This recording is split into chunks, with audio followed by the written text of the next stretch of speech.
Alright, quickly here I'll explain to you what I've done. I've got a GZ Motorsports vacuum pump kit. It's a sportsman kit for small block Chevrolet. I use their head mount bracket down low. This is on an LT1. I lined up two of the holes down here that go on my crank trigger. I'm using the top one with this bracket and the top bolt back here that goes onto the block. Then I adjusted my spacers out. I cut the spacers to fit the crank trigger, so that was back in the proper location. Made a back brace for this bracket down here that goes back to one of the engine mount bosses that's unused on these particular motor mounts.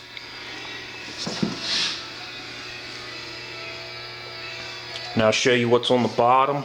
I did end up getting the crank mandrel. This is for another project. I just put it on here to try it and see how it would work.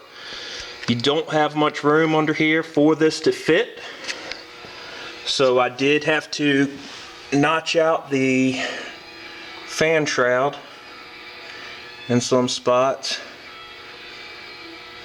Just right there. Zip tied this hose back just to keep it out the way, and catch can is on the other side on the frame rail.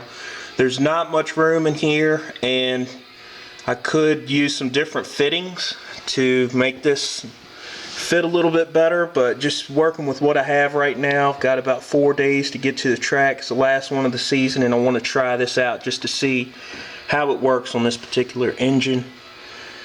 And there you can see the crank trigger spacers.